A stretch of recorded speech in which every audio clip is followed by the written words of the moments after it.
Coming up next on Arizona Horizon, a debate on the future of Scottsdale and the city's 10-year general plan. And we'll hear about a drought designation issued for 11 Arizona counties. Those stories next on Arizona Horizon.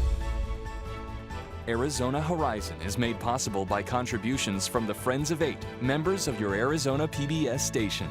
Thank you.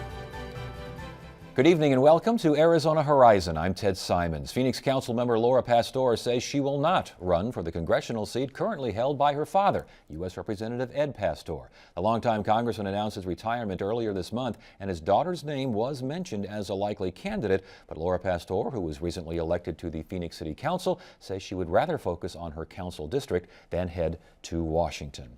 Every 10 years, Arizona cities are required by law to craft a new general plan. But Scottsdale voters rejected the city's last plan back in 2012. A task force was formed to address the problem, but the task force became a problem when disagreements led to 4 panel members quitting in protest earlier this year. Here now to discuss the complicated effort to create a plan for Scottsdale's future is Lorraine Rogers, a current member of the task force, and Jim Hytel, the former co-chair of the group. It's good to have you both here. Thank you so much for joining us. Before we get too far now, what is a general plan? Okay. Well, a general plan is a collective vision of how we want Scottsdale to evolve over the next 10 to 20 years. It's important for all of us, and in terms of future decisions, it's going to be based on that, but it's a legal mandate too. It's required by state statute and also by our city charter. So what happens if you can't get a general plan? Is there a deadline, and what happens if you miss the deadline? Right. The state has mandated that by 2015 there was an extension granted that the cities needed to redo their general plan or re-adopt their current one. And so the conversation going on now is just how to put that plan together so it works for the community. And we mentioned that a general plan was voted down in March of 2012. Why did that happen? Well, I think there were several reasons why it was voted down. One, I think the public had a lot of information that didn't seem well put together. They had, in some cases, probably misinformation, but in other cases, what they had was only a piece of it. And part of that was due to the format of the plan, the way the task force was selected. They were just individuals from each of the different boards and commissions. And those individuals worked on their piece, if you will. They didn't have continuous responsibility throughout the whole entire plan from beginning to end. Not so today. Also, I think from a communication standpoint, I don't think the word really went out to everybody at the right time. A lot of people didn't know. They would say, what's a general plan? Why are we voting on a general plan? And it was a special election as well. Yeah, well, why do you think that plan was voted down? You know, I think there are a lot more issues that were involved in that. The citizens of Scottsdale tend to be very involved in their communities, and leadership sort of requires a clarity of vision, and that general plan, in a way, is supposed to provide that clarity of the vision of the citizens to the leaders of the community. And clearly it failed because the community did not feel it provided that vision. So we now have a new task force with the idea of a new vote and a new general plan. 4 members, yourself included, decide that you don't want to be involved anymore. What's going on here? Well, very interesting, you know, and when I talk about, just wanted to say, great seeing Lorraine again. We enjoyed being on the task force for many, many months. So when I talk about maybe a lot of the reasons that the 4 of us left, I don't mean to infer the Lorraines of the task force, I'm directing my comments toward them. 4 of us left probably have a collective 50 years of community service. Council members, Planning Commission, I'm currently Preserve Commission Chairman, and so forth and so on. And I think we, in a way, made a mistake when we joined this task force. We thought there was actually a desire by the community and by the task force to investigate and talk through the big issues, the big elephants in the room, effectively, as to why the 2011 plan did fail. And you don't think that happened? No, you know, I think we were effective in bringing those issues to the table, but when we started trying to press those issues for resolution, some of the members of the task force got quite defensive, quite arbitrary, quite abusive, and we didn't want to lend our good names to that kind of process. I believe the description was an unhealthy vilification of concerns. There was bullying involved, there was intimidation, they were ignored. Valid? Well, let me say that there was great passion on our task force. We all went on. I really think Jim and I share a desire to help our city grow and have a good general plan into the future. There was a lot of passion, for sure. However, I think there's three important things to remember. One, the general plan is still in draft. It is absolutely still in draft. We are still actively seeking. Please give us input. And in fact, I'll give you a key day to remember is April 15th. It's not just tax day. It's the last day to get some of your thoughts in because, to Jim's point, we want to make sure we understand. We want to entertain all the input and perspective. Second, the GP is certain things and it is not other things. And it's important that we focus on that too as we go through our work. And third and finally, the process, the format, and the content. I think we did learn a lot, and I probably just hit the surface before of some of the key, top things. Jim brings up some other points. There are many points. We've addressed, I'd say, a good number, if not close to 90% of some of the concerns from before.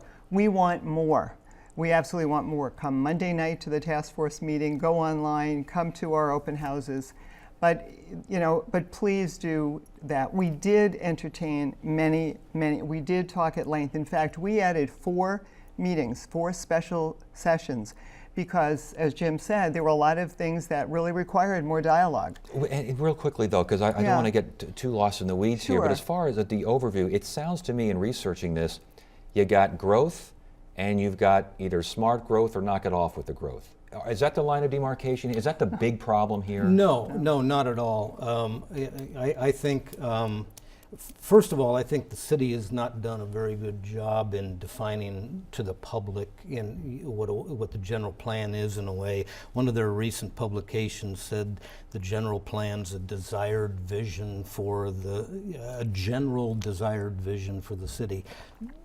Goals without guidelines, that infers, and that was one of the challenges with the 2011 plan, and we fear this could be the challenge for this plan. The Arizona State statute has a different definition of that. It says it's a municipal statement of land development policies that set forth objectives, principles, and standards. So our challenge to this task force is to now take your goals, these lofty ideals you have, and put them into defined guidelines, specific guidelines that appointed officials can look at projects and evaluate whether that project is beneficial to the city or is not beneficial. So specificity is the problem on your end? Guidelines. Guidelines, specificity, you Very, name it. very important. I agree. My background is information systems, and I trust, but I verify, and I need to see it. I struggled in the beginning with trying to tie together the vision and the values and all the elements which talk about the key things, and then how are we going to know that this is done? We need an implementation plan. We need metrics. All of this is absolutely key. We now have a draft implementation plan that talks about short, medium, and longer term, and it links everything. It shows which of the vision and value statements that were created by the public actually tie to each of the specific areas. And that is important. I think we've done our best to address specificity, and again, please, if there is more input, we'd love it. I mentioned growth, smart growth or no growth, as maybe from a distance it seemed like that was a bit of a line of demarcation. What about the idea of the nature of Scottsdale, the changing nature? Those who see Scottsdale more as what it was, those who maybe think that that's in the past, it's time to move on to the future and compete with the Phoenixes and Tempes and Mesas of the world. I don't see things as ors. It doesn't have to be this or that. I see we live in a world of ands. We're not going to build, a skyscraper, if you will, up in the McDowell Mountain Sonoran Preserve. We're just not going to. So I think it's appropriate to look in context at what we're actually going to do and where the changes are actually going to take place.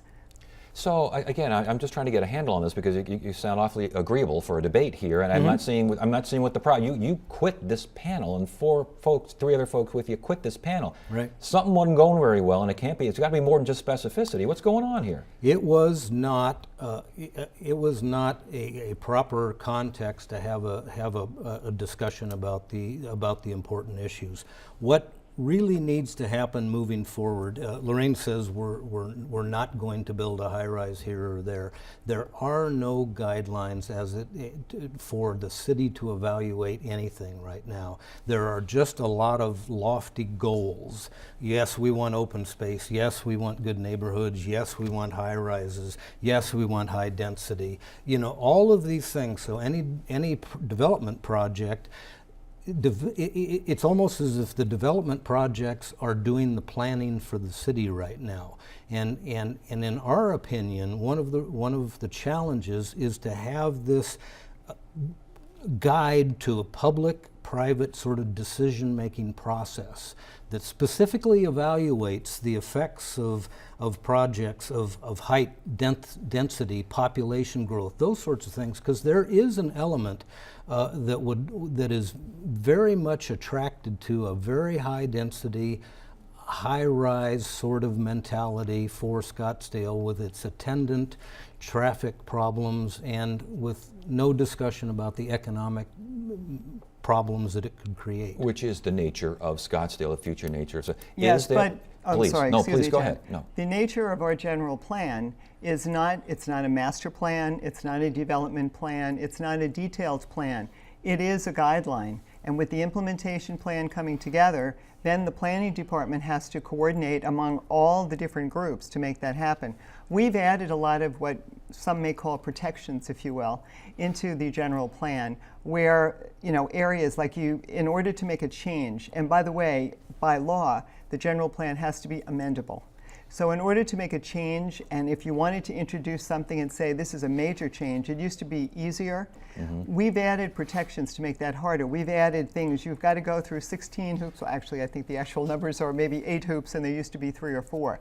We've added those, and so far we've gotten some pretty good feedback for it. So the idea of a soft green light for development without any real guidelines or strong, you don't see that? Absolutely you still not. see a little bit of that? I still see that the plan that we've seen so far has not addressed those specific guidelines. Okay, and you know, we have to stop it right there. We could go on for hours on this one. You guys really got something going there. It's good to have you both here. Thank you so much Thank for joining you. It was very nice having you.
Along US 93 between Kingman and Lake Mead is a marker to a ghost town known as the 6-Year Wonder. 8 miles away is the original site of the town of White Hills, where 15 mines produced more than $12 million in gold and silver. When word of the strike finally got out, White Hills went from nothing to a town of 1,500 in 2 years. At its height, White Hills boasted a post office, electric and telephone service, general stores, a schoolhouse, and plenty of saloons. By 1914, the boom had gone bust, and by the 1930s, the ruins remained, yet the people were gone. Today, there's little left to remind us of the rapid rise and fall of White Hills.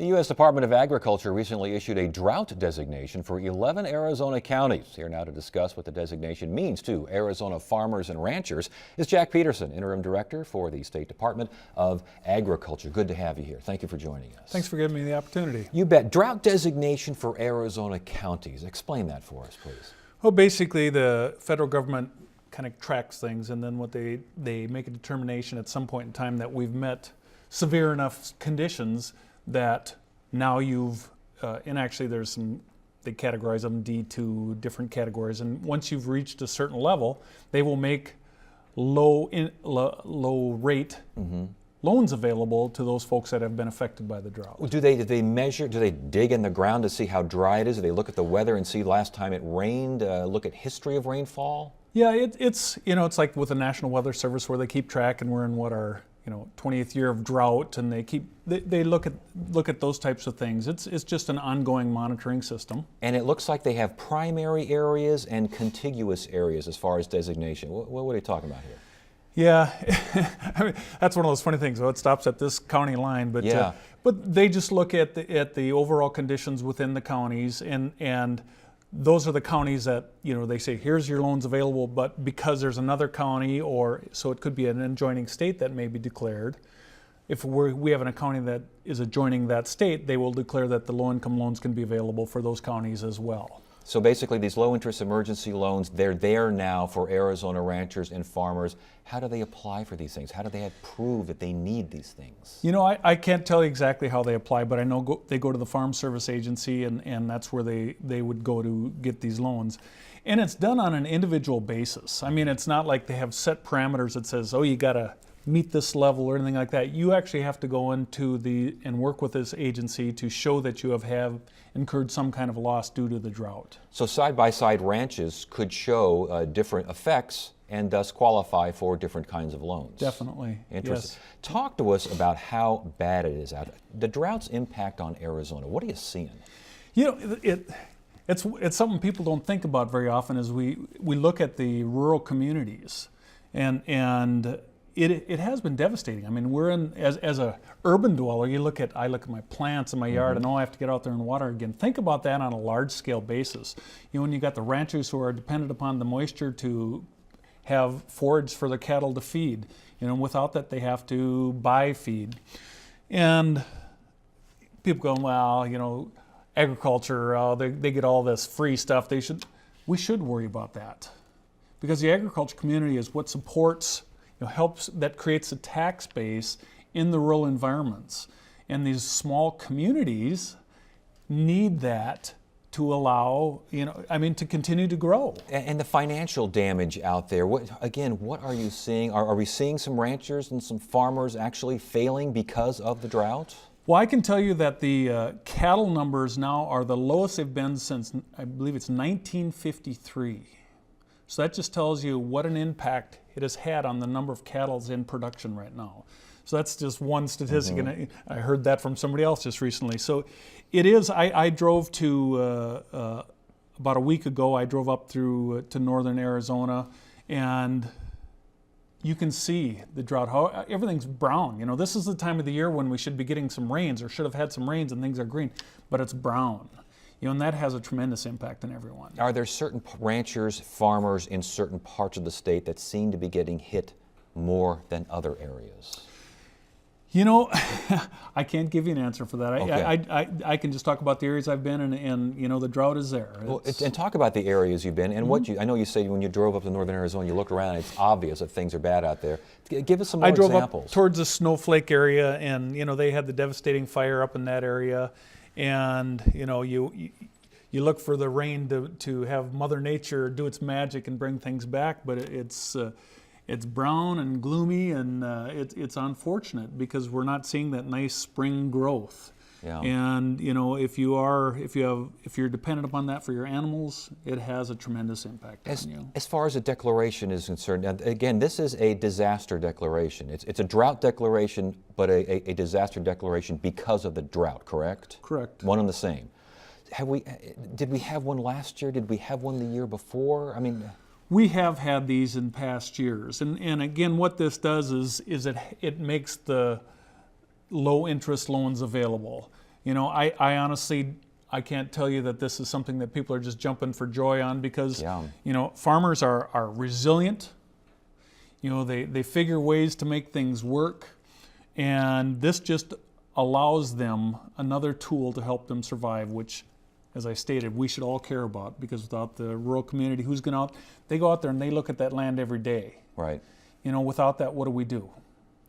Are these rural communities, this drought has gone on for an awfully long time, and there doesn't seem to be much of a sign that it's going to change anytime soon. We had torrential downpours here a few weeks ago, but that's the exception that proves the rule. I mean, it is bad out there. Are they planning, are farmers and ranchers expecting the worst and planning accordingly? What are you seeing out there?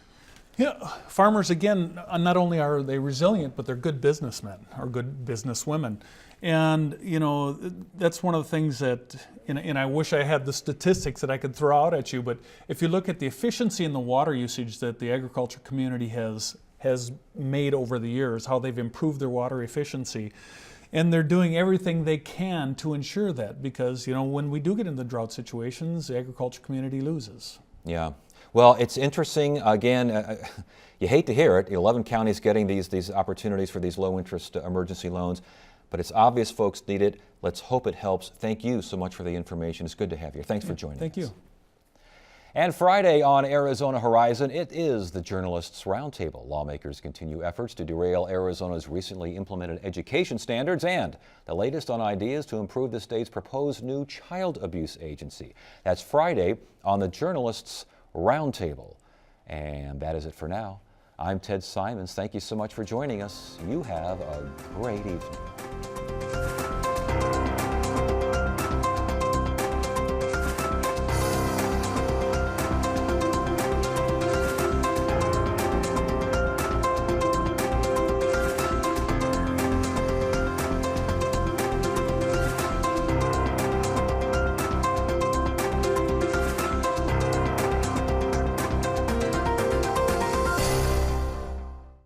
Arizona Horizon is made possible by contributions from the Friends of Eight, members of your Arizona PBS station.